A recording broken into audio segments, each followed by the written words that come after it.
Ladies and gentlemen, if I gain, you lose. If you win, I must lose. That's what society teaches us.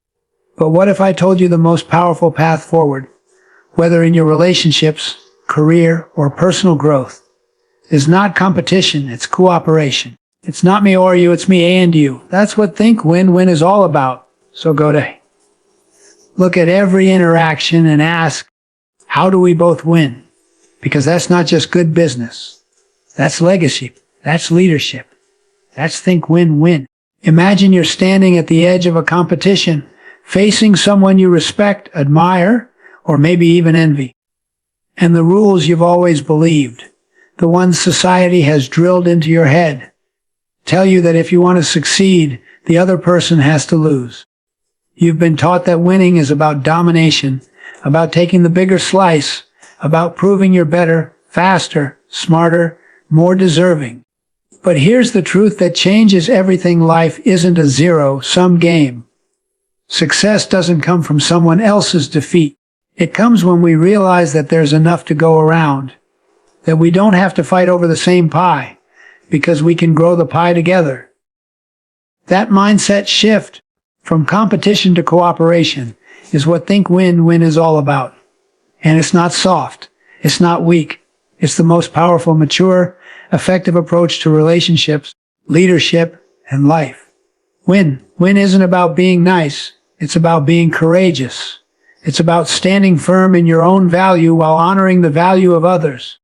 It's about saying, I won't walk away with less than I'm worth, but I refuse to make you walk away with less than you deserve. That's strength. That's character. That's leadership.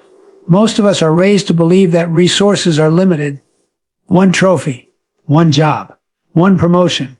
And if someone else gets it, you don't. So we learn to compete, to defend, to protect what we believe is ours. But the real world doesn't work that way. The real world rewards those who collaborate, those who lift others up, those who invest in the success of the whole. You don't rise by pushing others down. You rise by lifting with them. Think about a moment in your life when you lost something you deeply wanted. Maybe it was a promotion at work. You gave it everything, your time, your effort, your heart, and someone else was chosen.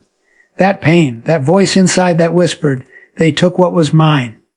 That's the zero-sum mindset. That's the belief that if they won, you lost. But let me challenge that today. What if their success wasn't your loss?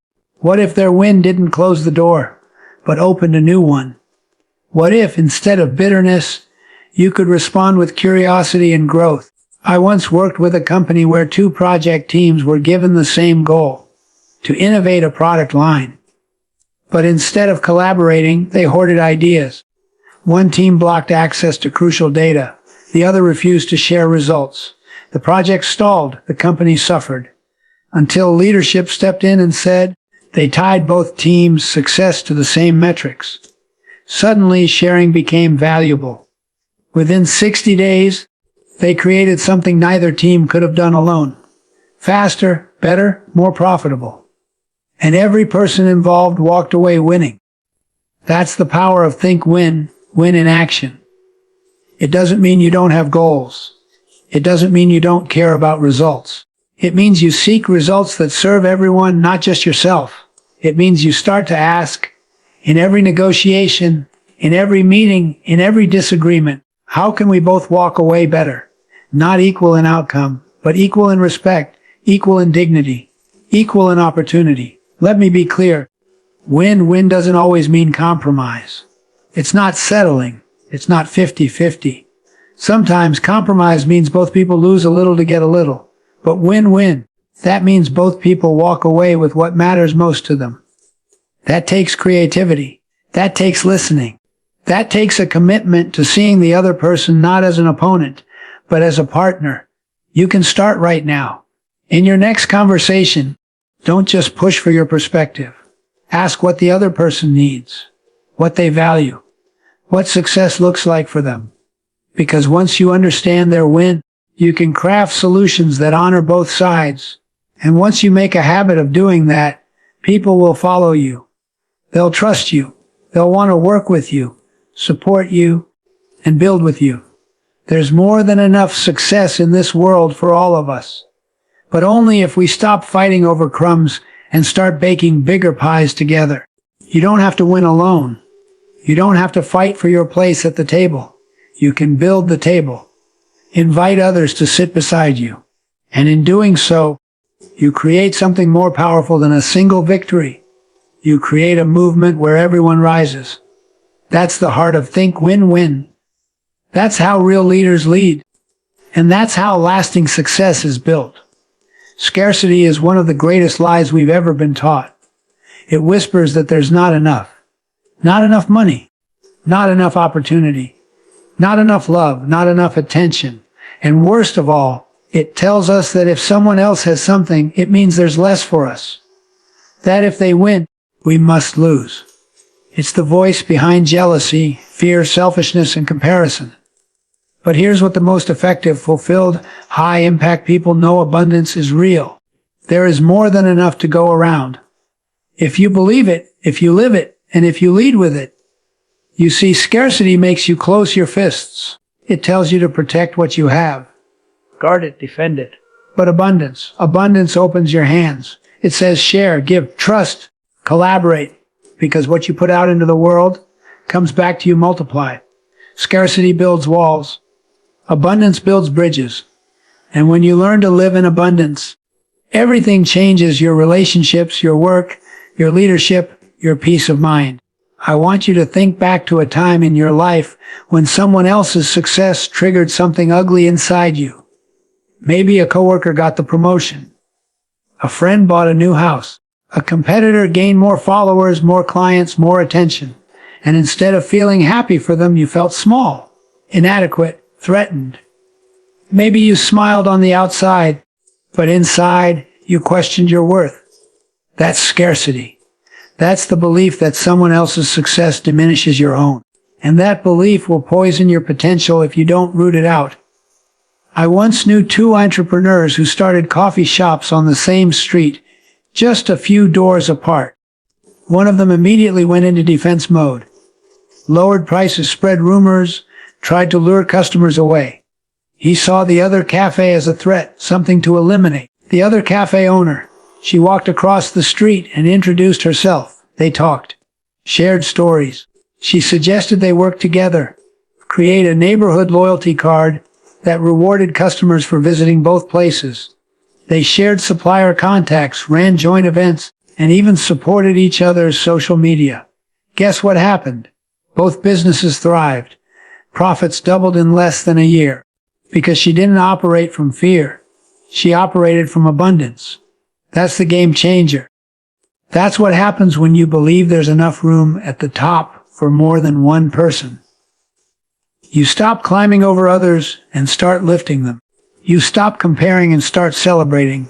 You stop guarding your turf and start planting seeds. People who live in abundance attract allies. They attract loyalty, trust, and opportunity. They operate with a calm confidence that says, I don't need to take anything from you to get what's mine. In fact, if I help you win, I win too. And that energy, that mindset, it's magnetic. It draws the right people to you. It opens doors that competition alone could never unlock. Think about your current situation. At work, in your relationships, in your community. Where have you been holding back? Where have you operated from fear instead of faith? Where have you protected your value instead of offering it freely? Maybe you've been slow to share an idea because you feared someone else would get the credit. Maybe you've avoided praising a colleague because you thought their light would dim yours. Maybe you've stayed silent in meetings because you didn't want to give away your edge. That's scarcity, and it will keep you stuck. But the moment you begin to live from abundance, you begin to lead differently. You speak up with generosity, not ego. You collaborate without defensiveness. You give your best ideas without worrying they'll be stolen. Because you know your value isn't in what you hoard, it's in who you are. And who you are can't be taken. Abundance is not wishful thinking. It's not naive optimism. It's a strategic, courageous, powerful way to live. It says, there is enough. I am enough. And we are better when we rise together. And every time you choose to trust that, every time you choose to believe there's room for more success, more joy, more impact, you build a world where win becomes not just a philosophy, but a way of life. So here's the challenge: act on it. Don't just think abundance. Live it. Give someone credit this week. Share a contact. Celebrate a win that isn't yours. Offer support without strings. Every time you do, you're not losing anything. You're investing in a system where everyone grows. And that kind of system, that's how legacies are built. That's how movements start. That's how we change not just our lives, but the lives of everyone around us. There's something powerful about a person who leads with character. You can feel it. You can see it in how they show up, how they speak, how they treat others, even when no one's watching. Especially when no one's watching. And when we talk about win-win, it's important to understand this: you can't fake it. You can't pretend to care about others while secretly plotting to take more for yourself. You can't smile in someone's face while planning how to get the upper hand. Because win isn't just a strategy. It's a reflection of who you are. If the roots aren't strong, the fruit won't last. And the roots of any lasting success are character, integrity, and trust. The world is full of deals, negotiations, and partnerships that collapse not because of bad ideas, but because of bad intentions. Because someone said, win-win, but meant, I win twice. Because someone nodded in agreement, but walked away planning to squeeze the other person for everything they could. That's not leadership. That's manipulation dressed in professionalism. And eventually, people see through it. Eventually, people learn who they can trust and who they can't. And the ones who lead with character are the ones who keep building, keep rising, keep getting invited back to the table. I remember a real estate agent who had a decision to make. She had 2 homes to show a young couple. One was far more expensive, and if they bought it, she'd make a much higher commission. The other home, smaller and more affordable, actually fit the couple's needs better. It was closer to their jobs, in a neighborhood with better schools, and within their budget. No one would have blamed her for pushing the more expensive option. But she didn't. She listened. She asked questions. She focused on what was best for them, not what was most profitable for her. They chose the smaller home. A few months later, that couple referred her to 3 other families. And in the next year, those referrals turned into more business than she ever imagined. That's what happens when you choose character. It might cost you something in the short term.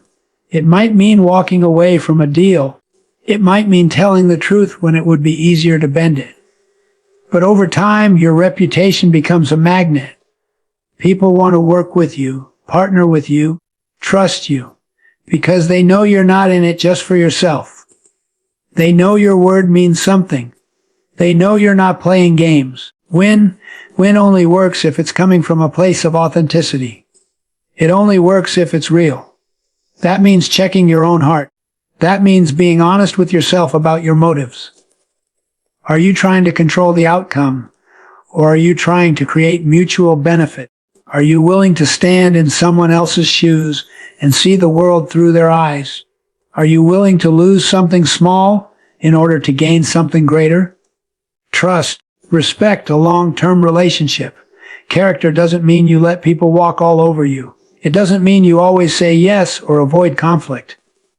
In fact, character is what gives you the courage to say no when you need to. It's what allows you to draw boundaries with clarity and respect. It's what helps you hold your ground without burning bridges. Because real win-win is not about pleasing everyone. It's about honoring both sides. It's about creating outcomes where each person feels seen, heard, and respected. If you want to be a person others trust, if you want to lead teams, build partnerships, and grow influence, then build your life on character. Be the same person in private that you are in public. Tell the truth even when it's uncomfortable. Keep your promises, especially when it's inconvenient. Own your mistakes instead of covering them up.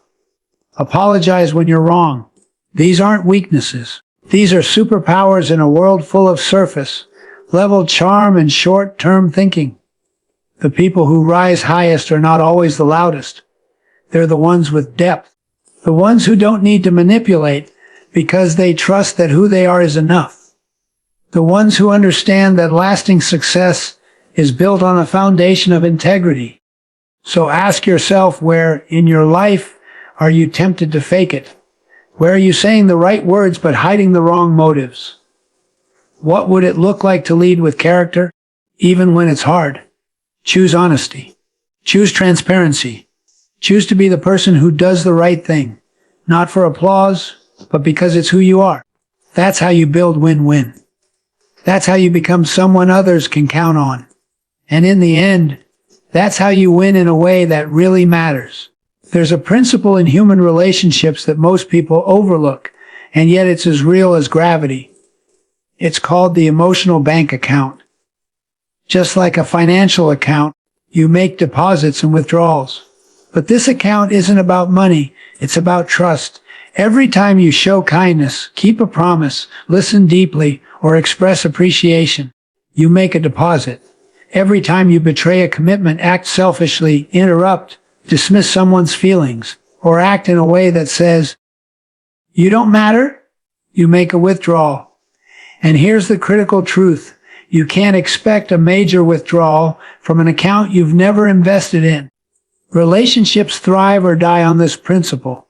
And if you want to build a world where win-win is possible, this is where it begins. So many of us try to get results before we've built the relationship.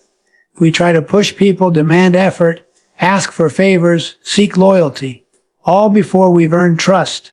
That's like walking into a bank, slapping your hand on the counter and saying, "I'd like to withdraw $1,000. when your account is at zero. The answer is always going to be the same: not today. Not until you've deposited something meaningful.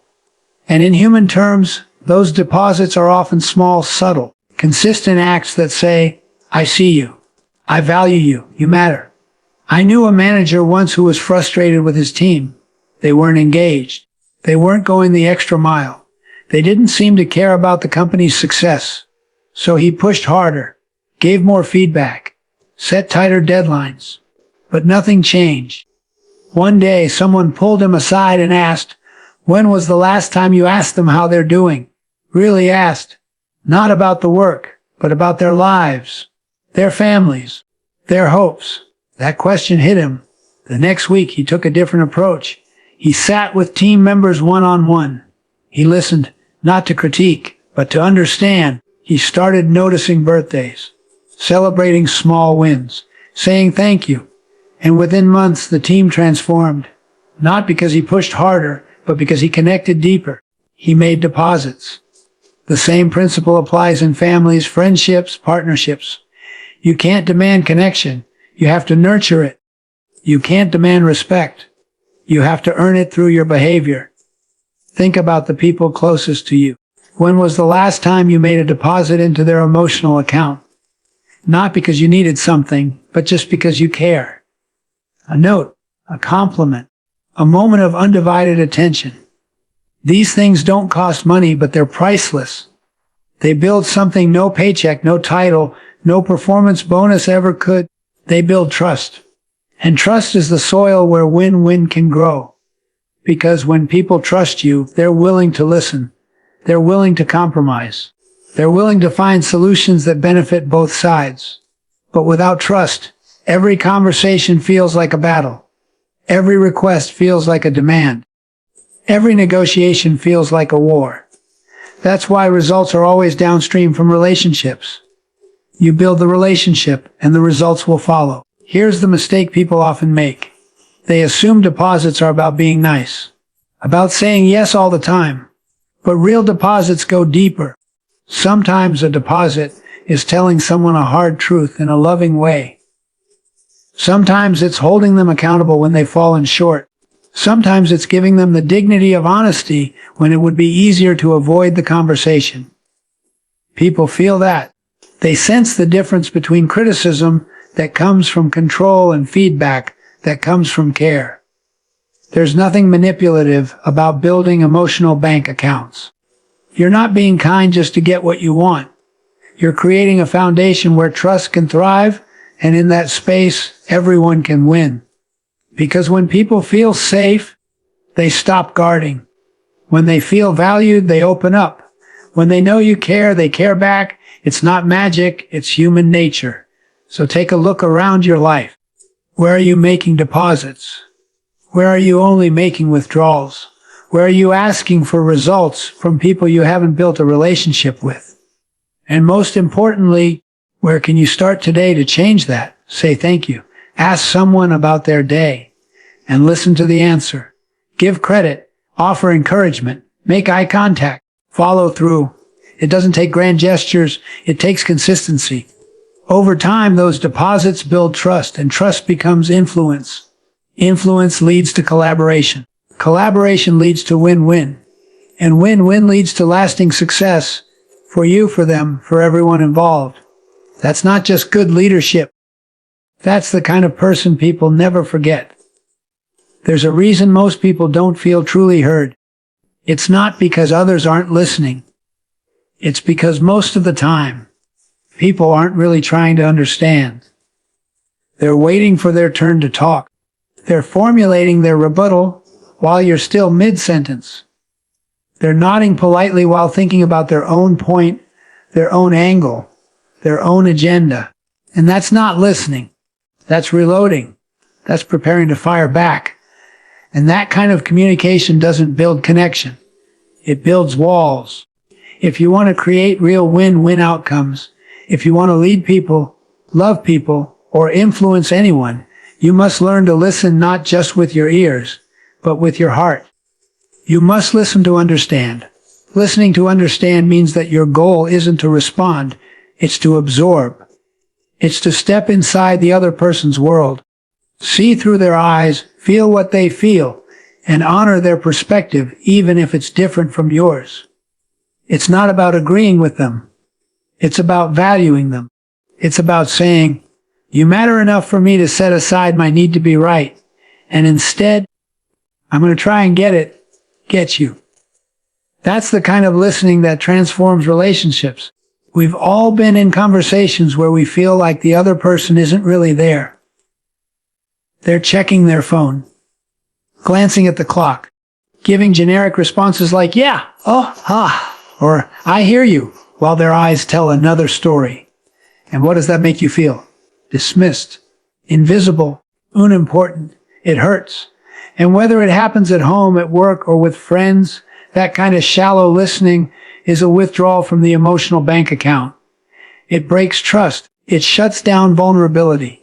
It teaches people to hold back, to stop sharing, to disconnect. Now think about the opposite. Think about a time someone looked you in the eye, leaned in, and really listened. They didn't interrupt. They didn't judge. They didn't try to fix you. They just held space for you to express what was real. How did that feel? Safe, powerful, healing. You walked away from that conversation feeling understood, seen, and maybe even lighter. That's the power of empathic listening. That's the kind of moment that builds trust, unlocks cooperation, and lays the groundwork for win-win. I once heard the story of a father and son who hadn't spoken in years. The relationship was cold, full of resentment and miscommunication. One day, the father decided to try something different. He invited his son out for coffee and said, I won't talk today. I just want to hear your side. I won't defend. I won't explain. Just talk to me. And the son did. He talked for hours. Through tears, through anger, through stories the father had never heard before. And for the first time, he felt heard. That conversation didn't solve everything, but it cracked open the door. It built a bridge. Because one person chose to listen, to understand, not to correct. Listening to understand takes courage. It means putting your ego on hold. It means being okay with not having the last word. It means being present instead of persuasive. And it's not easy, especially in a world where everyone wants to be heard, but few are willing to hear. But when you choose to truly listen, you become the kind of person others want to be around. Because people don't follow titles. They follow those who make them feel valued. If you want to create win-win in your life, your career, your family, start with listening. In your next conversation, try this. Don't interrupt. Don't give advice unless it's asked for. Don't hijack their story with one of your own. Just listen. Ask, help me understand how that felt for you. Say, tell me more. Let silence stretch a little longer than feels comfortable. Sometimes, it's in that silence that the truth finally comes out.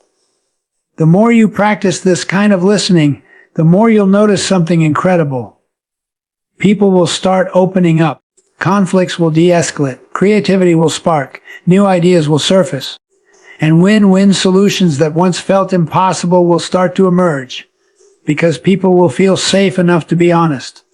And when people are honest, real collaboration begins. So challenge yourself, become the best listener in every room you enter. Let your listening be your leadership.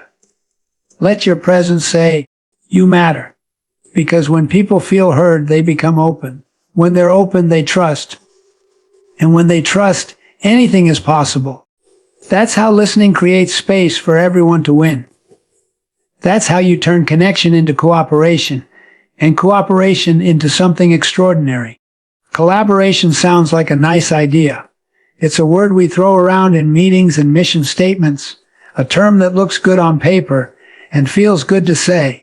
But real collaboration, the kind that creates win-win results, is not about surface-level teamwork or polite cooperation. It's about courage. It takes strength to collaborate. It takes inner security. It takes humility. And it takes a willingness to let go of control long enough to let something better emerge. Something neither person could have built alone. Most people don't struggle to work with others because they lack skills. They struggle because of ego. That voice inside that says, I know best. I need to be in charge. I can't show weakness. I can't let someone else take the lead. That fear of losing control keeps us small. It keeps us in power struggles, in conflict, in stagnation. Because here's the truth, where ego drives, collaboration dies. But when you put down your pride and pick up your purpose, when you stop trying to look good and start trying to do good, true collaboration becomes possible. I once met an architect with a bold vision. She had designed a building that she believed would redefine the city skyline. Her client, however, wasn't convinced. They had different ideas about the function, the materials, the cost. Tension grew. She could have fought harder for her design, insisted on her expertise, pushed her agenda. But instead, she paused. She invited the client into the creative process, not as a critic, but as a co-creator. She asked questions. She listened. She let her concept evolve. What they built together wasn't her original idea. It was better. And not only did the project win international awards, that same client hired her for 3 more buildings. Because she had the courage to collaborate, she didn't just complete a project. She built a relationship and a reputation. Collaboration isn't about giving up your voice. It's about creating space for other voices too. It's not about watering down your vision. It's about expanding it. When you step into a win-win mindset, you stop asking, how do I win this argument? And start asking, how do we build something greater than either of us could alone? That's not weakness. That's wisdom.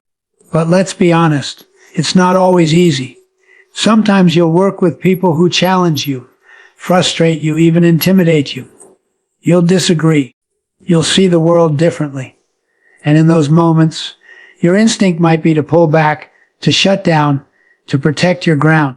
That's when you need the courage to stay in the room, to stay open, to stay curious. Because collaboration doesn't require sameness. It requires respect. Courageous collaboration means you're willing to go first. You're willing to share the credit. You're willing to say, I don't have all the answers. And that vulnerability, that's not a liability. It's an invitation. When you lead with openness, you give others permission to do the same.